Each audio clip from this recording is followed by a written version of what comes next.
सबसे पहले हम रिवर के ऊपर ब्रिज बनाने के लिए डिटेल्ड सर्वे स्टार्ट करते हैं।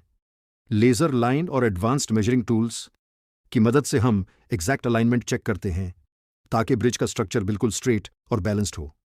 हर छोटी से छोटी डिटेल को नोट किया जाता है क्योंकि यहाँ एक छोटी सी मिस्टेक भी पूरे प्रोजेक्ट को अफेक्ट कर सकती है।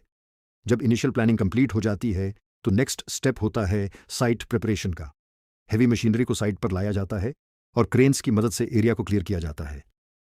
रिवर के दोनों साइड्स पर वर्किंग स्पेस क्रिएट की जाती है ताकि कंस्ट्रक्शन स्मूथली स्टार्ट हो सके। अब हम आते हैं सबसे इंपॉर्टेंट स्टेज पर, फाउंडेशन वर्क। पहले रिवर बेड को स्ट्रांग बनाने के लिए डीप ड्रिलिंग की जाती है। स्टील पाइल्स ग्राउंड के अंदर बहुत गहराई तक इंस्टॉल किए जाते हैं ताकि स्ट्रक्चर को मैक्सिमम स्ट्रेंथ मिल सके। कंक्रीट पोरिंग का प्रोसेस शुरू होता है जो ब्रिज की बेस को सॉलिड बनाता है। यह स्टेप पूरे प्रोजेक्ट का बैकबोन होता है क्योंकि पूरी ब्रिज की वेट इसी फाउंडेशन पर डिपेंड करती है। जब फाउंडेशन स्ट्रांग हो जाता है तो हम पियर कंस्ट्रक्शन स्टार्ट करते हैं। मैसिव कंक्रीट पिलर्स रिवर के अंदर और दोनों साइड्स पर खड़े किए जाते हैं। हर पिलर को हाई प्रिसीजन के साथ अलाइन किया जाता है ताकि लोड इवनली डिस्ट्रीब्यूट हो। इस स्टेज पर कंस्ट्रक्शन का स्केल और भी ज़्यादा इंप्रेसिव हो जाता है जब क्रेन्स कंटिन्यूअसली स्टील बीम्स को लिफ्ट करके इंस्टॉल कर रही होती हैं। अब स्टील फ्रेमवर्क को एक एक करके कनेक्ट किया जाता है। यह स्ट्रक्चर ब्रिज का स्केलेटन होता है जो पूरी लेंथ को होल्ड करता है। वर्कर्स हर जॉइंट को वेल्ड और सिक्योर करते हैं ताकि कोई वीकनेस ना रहे। जैब मेन स्ट्रक्चर कंप्लीट होने लगता है तो डेक इंस्टॉलेशन स्टार्ट होती है।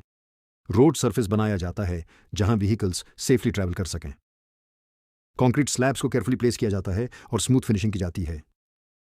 सेफ्टी बैरियर्स, साइड रेल्स और प्रोटेक्टिव स्ट्रक्चर्स भी इंस्टॉल किए जाते हैं ताकि फ्यूचर में कोई एक्सीडेंट ना हो। अब फाइनल स्टेज आता है इंस्पेक्शन और टेस्टिंग। इंजीनियर्स हर एंगल से ब्रिज को इंस्पेक्ट करते हैं। लोड टेस्टिंग की जाती है जहां हेवी व्हीकल से स्ट्रक्चर की स्ट्रेंथ चेक होती है। हर वाइब्रेशन, हर प्रेशर को मेजर किया जाता है ताकि कंफर्म हो कि ब्रिज लॉन्ग टर्म यूज के लिए सेफ है। और जब सब कुछ पास हो जाता है तो ये ब्रिज ऑफिशियली रेडी हो जाता है। एक ऐसा स्ट्रक्चर जो सिर्फ स्टील और कंक्रीट नहीं बल्कि थाउजेंड्स ऑफ आवर्स की प्लानिंग, इंजीनियरिंग और हार्ड वर्क का रिजल्ट होता है। यह ब्रिज अब सिर्फ दो लैंड्स को कनेक्ट नहीं करता बल्कि लोगों की जिंदगियों को भी जोड़ता है। और इस अजीम कामयाबी के पीछे सबसे बड़ी ताकत वो मजदूर थे जिनकी मेहनत अक्सर नजरों से ओझल रहती है। सख्त धूप हो या सर्द हवाएं, उन्होंने हर मौसम में काम जारी रखा। सुबह सवेरे से लेकर रात देर तक उनके हाथ मुसलसल इस पल को हकीकत बनाने में मसरूफ रहे। यह सिर्फ ईंट और कंक्रीट का काम नहीं था बल्कि ये पसीने, हिम्मत और हौसले की एक कहानी थी। हर मजदूर जानता था कि उसका काम कितना अहम है। कोई लोहा उठा रहा था, कोई कंक्रीट डाल रहा था और कोई खतरनाक बुलंदियों पर खड़े होकर पल के हिस्सों को जोड़ रहा था। कई बार हालात मुश्किल भी हुए। तेज हवाएं, फिसलती सतहें और पानी के करीब काम करना आसान नहीं था। लेकिन इन सब के बावजूद किसी ने हिम्मत नहीं हारी। हर दिन एक नए चैलेंज के साथ शुरू होता और कामयाबी के साथ खत्म होता। इन मजदूरों की मेहनत ही वो बुनियाद है जिस पर यह पूरा पल खड़ा है। इनके बगैर यह ख्वाब कभी हकीकत न बनता। उन्होंने न सिर्फ एक पल बनाया बल्कि लोगों के लिए आसानी, तरक्की और उम्मीद का रास्ता भी तैयार किया।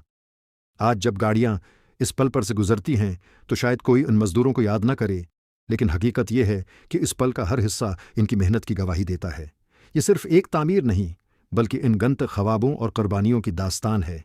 तो अगली बार जब आप किसी पल या बड़ी इमारत को देखें तो इन मेहनती हाथों को जरूर याद रखें जिन्होंने उसे मुमकिन बनाया।